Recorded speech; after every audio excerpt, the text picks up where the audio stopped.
नमस्कार दोस्तों, मैं सुजीत पांडे आप सभी का बहुत बहुत स्वागत करता हूं एक बार फिर से ऑल एग्जाम गाइड गुरु के यूट्यूब चैनल पर 100 साइंस के क्वेश्चंस साइंस जीके का रिवीजन स्टार्ट करते हैं। पहला क्वेश्चन आपके लिए ये रहा, गैसीय तत्वों में सबसे भारी तत्व कौन सा है? तो रेडॉन सबसे भारी गैस है, ऐसा भी बोल सकते हैं, या गैसीय तत्व है।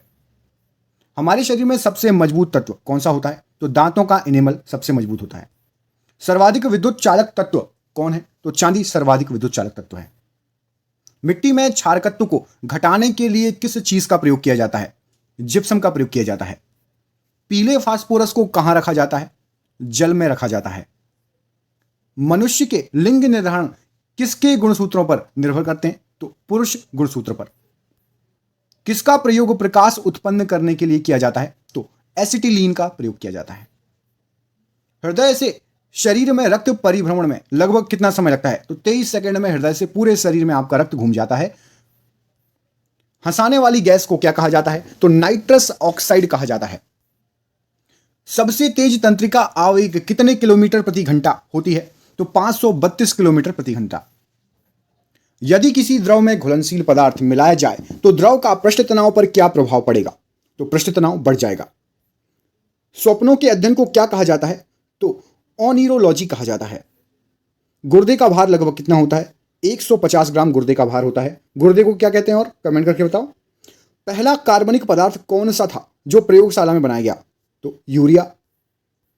शरीर के भीतर प्रति सेकंड लगभग कितनी कोशिकाएं नष्ट होती हैं? तो 150 लाख कोशिकाएं करीब नष्ट हो जाती हैं प्रति सेकंड की बात हो रही है।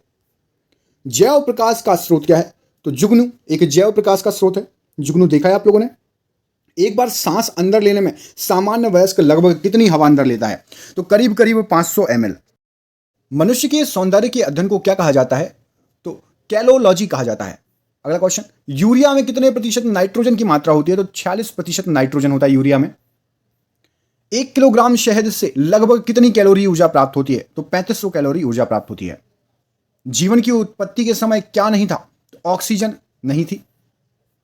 मनुष्य के फेफड़े का आंतरिक क्षेत्रफल कितना होता है? तो 53 किलोमीटर वर्ग। ये आंतरिक फेफड़े का पूरा क्षेत्रफल है। हड्डियां की प्रकृति कैसी होती है? तो कंक्रीट जैसी मजबूत तथा ग्रेनाइट जैसी कठोर होती हैं हड्डियां। छोटी आंत लगभग कितनी लंबी होती है और उसका व्यास कितना होता है? तो 7 मीटर लंबी होती है छोटी आंत। 2.5 सेंटीमीटर उसका व्यास होता है। टैल्कम पाउडर के निर्माण में किस खनिज का प्रयोग किया जाता है? तो थियोफ्रेटस खनिज का प्रयोग किया जाता है टैल्कम पाउडर में। कृत्रिम सुगंधित पदार्थ बनाने में किसका प्रयोग किया जाता है? तो एथिल एसीटेट का प्रयोग किया जाता है। कौन सी घास में आयोडीन पाया जाता है? तो समुद्री घास में आयोडीन पाया जाएगा, क्योंकि समुद्र से आयोडीन निकाला जाता है, आपको पता है। रजत दर्पण बनाने में किसका प्रयोग किया जाता है? तो ग्लूकोज का प्रयोग किया जाता है रजत दर्पण के लिए। दूध किसका उदाहरण है? तो पायस कोलाइडी तंत्र का उदाहरण है दूध। शोर की तीव्रता का मात्रक क्या है? तो डेसिबल में मापा जाता है शोर, ध्वनि, हल्ला। ठीक है। एलपीजी गैस को और किस नाम से जाना जाता है? तो कुकिंग गैस भी कहा जाता है एलपीजी गैस को। आवृत्ति का मात्रक क्या है? तो हर्ट्ज जो है आवृत्ति का मात्रक है। सोडियम को कहां रखा जाता है? तो मिट्टी के तेल में रखा जाता है सोडियम को। साबुन में किसके लवण पाए जाते हैं? तो सोडियम के लवण होते हैं साबुन में। सोने का शुद्धतम रूप कितने कैरेट का होता है? तो 24 कैरेट सोने का शुद्धतम रूप है। सबसे प्रबल उपचायक कौन सा है? तो फ्लोरीन। चिकनगुनिया किस प्रकार का रोग है? तो रोगजनक जन्य रोग है चिकनगुनिया। मोमबत्ती का जलना किस प्रकार का परिवर्तन है? तो एक रासायनिक परिवर्तन है। सबसे अधिक घनत्व वाला या सबसे भारी तत्व कौन सा है? तो ओस्मियम है। नाइट्रोजन क्या है? तो नाइट्रोजन एक अधातु है। यांत्रिक ऊर्जा को विद्युत ऊर्जा में किसके द्वारा बदला जाता है? तो डायनेमो के द्वारा। लोहे पर जंग लगना किस प्रकार का परिवर्तन है? तो रासायनिक परिवर्तन है लोहे पर जंग लगना। कच्चे तेल का शोधन करने की प्रक्रिया क्या कहलाती है? तो आसवन विधि होती है। रबड़ का खींचना किस प्रकार का परिवर्तन है? तो भौतिक परिवर्तन है। सबसे कम घनत्व या सबसे हल्का तत्व कौन सा है? तो लिथियम। रासायनिक परिवर्तन का उदाहरण क्या है? तो किण्वन एक रासायनिक केमिकल रिएक्शन का उदाहरण है। लाल, हरा और नीला किस प्रकार के रंगों का समूह है? तो इनको बोला जाता है प्राथमिक रंग। प्रकाश की सूक्ष्मतम इकाई कौन सी है? फोटोन प्रकाश की सूक्ष्मतम इकाई है।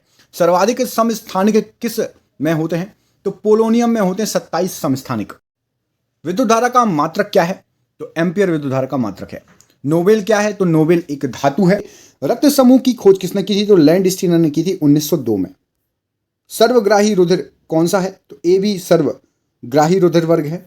मूत्र का रंग पीला क्यों होता है? तो यूरोक्रोम के कारण होता है मूत्र का रंग पीला। सभी मानसिक क्रियाएं, चेतना, याददाश्त, विवेक, बुद्धि का नियंत्रण कौन करता है? तो प्रमस्तिष्क, या फिर जिसको आप सेरिब्रम बोलते हैं। मनुष्य के शरीर में हड्डियों की कुल संख्या कितनी होती है? तो 206 हड्डियां होती हैं। मनुष्य की खोपड़ी में कितनी हड्डियां पाई जाती है? तो 8 हड्डियां होती हैं खोपड़ी में। शरीर की सबसे छोटी हड्डी कौन सी है? तो आपको पता है, कान की स्टेपिस। मानव शरीर की सबसे छोटी ग्रंथि कौन सी है? तो पिट्यूटरी ग्रंथि या मास्टर ग्रंथि। वसा में घुलनशील विटामिन कौन से हैं? तो ए, डी, ई के। स्वस्थ मनुष्य की श्वसन दर कितनी होती है? तो 16 से 18 प्रति मिनट बार होती है। हड्डियों और दांतों को स्वस्थ रखने के लिए सहायक अकार्बनिक कौन सा पदार्थ है? तो फ्लोरीन है। आरबीसी के निर्माण में सहायक कोबाल्ट कहाँ पाया जाता है? तो विटामिन बी12 में पाया जाता है। अस्थि और दांतों के निर्माण में सहायक होता है तो कैल्शियम और फास्फोरस। अस्थियां जो आपकी हैं और दांतों, इनकी में सहायक होता है निर्माण में। रक्त का थक्का नहीं बनने का कारण क्या है? तो विटामिन के कारण, याद रखना यदि कमी हो। रक्त में हीमोग्लोबिन बनाने में क्या सहायता करता है? तो लोहा सहायता करता है। जनन क्षमता में कमी तथा मांसपेशियां कमजोर हो जाती हैं किसी कमी से? तो विटामिन ई की कमी से हो जाती हैं। लोहा की कमी से होने वाले रोग कौन से हैं? तो एनीमिया होता है लोहे की कमी से। विटामिन डी का रासायनिक नाम क्या है? तो कैल्सीफेरोल विटामिन डी का रासायनिक नाम है। आयोडीन की कमी से होने वाला रोग कौन सा है? तो घेघा रोग हो जाता है आयोडीन की कमी से। विटामिन सी का रासायनिक नाम क्या है? तो स्कर्बिक एसिड विटामिन सी का रासायनिक नाम है। विटामिन ए का रासायनिक नाम क्या है? तो रेटिनॉल विटामिन ए का रासायनिक नाम है। बेरी रोग किस विटामिन की कमी से होता है? तो विटामिन बी की कमी से होता है। विटामिन ए की कमी से होने वाला रोग कौन सा है? तो रतौंधी विटामिन ए की कमी से होता है। विटामिन बी का रासायनिक नाम थायमिन। विटामिन सी की कमी से होने वाला रोग स्कर्वी। रिकेट्स नामक बीमारी किसकी कमी से होती है? तो विटामिन डी की कमी से होती है रिकेट्स। विटामिन ई का रासायनिक नाम क्या है? तो टेकोफेरोल विटामिन ई का रासायनिक नाम है। रक्त परिसंचरण तंत्र की खोज किसने की थी? तो विलियम हार्वे ने की थी 1928 ईस्वी में। मनुष्य के हृदय की सामान्य स्पंदन गति कितनी होती है? तो 72 बार प्रति मिनट होती है। मनुष्य एक दिन में श्वसन कितने बार करता है? तो 2200 बार श्वसन करता है मनुष्य। शरीर की सबसे लंबी अस्थि कौन सी है? तो फीमर जांग की अस्थि है ना। अगला देखिए, रक्तचाप मापने वाला यंत्र कौन सा है? तो स्फिग्नोमैनोमीटर। शरीर की सबसे मजबूत हड्डी कौन सी है? तो जबड़ा सब शरीर की सबसे मजबूत हड्डी है। मनुष्य शरीर का सामान्य रक्त दाब कितना होता है? तो 120/80। शरीर की सामान्य ऐच्छिक क्रियाएं, चलना, घूमना, बोलना का नियंत्रण कौन करता है? तो आपको बता चुके हैं, अनुमस्तिष्क या सेरिबेलम। एक स्वस्थ व्यक्ति में रक्त की मात्रा कितनी होती है? तो 5 से 6 लीटर लगभग रक्त होता है। थायराइड ग्रंथि कहां पाई जाती है? तो ये गले में पाई जाती है। रक्त का थक्का बनने या जमने में सहायक होता है तो फाइब्रिनोजन सहायक होता है। रक्त के शुद्धिकरण का कार्य कौन करता है? तो फेफड़ा। फेफड़े में से भी जो है ऑक्सीजन मिलती है, रक्त में मिलती है, और किडनी तो करती है रक्त का शुद्धिकरण का कार्य, आपको पता ही होगा। कई लोग फेफड़े में कंफ्यूज हो रहे होंगे, लेकिन फेफड़े से भी ऑक्सीजन रक्त में जाती है, याद रखिएगा। रक्त का लाल रंग होता है तो हीमोग्लोबिन के कारण रक्त का लाल रंग होता है। सर्वदादा रुधिर वर्ग किसे कहा जाता है? तो ओ को कहा जाता है। लाल रक्त कणों का जीवन काल कितना होता है? तो 20 से 120 दिन। लाल रक्त कणिकाओं की कब्रगाह किसे कहा जाता है? तो प्लीहा को लाल रक्त कणिकाओं की कब्रगाह कहा जाता है। लाल रक्त कण का निर्माण कहां पर होता है? तो अस्थि मज्जा में होता है। डब्ल्यूबीसी का निर्माण और आरबीसी का विनाश कहां होता है? तो ये प्लीहा में होता है। श्वेत रक्त कण का निर्माण कहां होता है? तो अस्थि मज्जा, लिम्फ नोड, यकृत एवं प्लीहा में। और ये रहा आज का आखिरी क्वेश्चन, डब्ल्यूबीसी का मुख्य कार्य क्या है? तो शरीर को रोग के संक्रमण से बचाना। कमेंट करके आपको बताना है डब्ल्यूबीसी का फुल फॉर्म और आरबीसी का फुल फॉर्म। दोस्तों, ये बिल्कुल इजी क्वेश्चन थे। आप लोगों में से कई लोग सोच रहे होंगे कि सर ये क्वेश्चन अब एग्जाम में आते नहीं है। आपको बता दूं, ऐसा कुछ भी नहीं है। आपका अभी भी 60% पेपर इजी आता है और 40% टफ, ठीक है, याद रखना।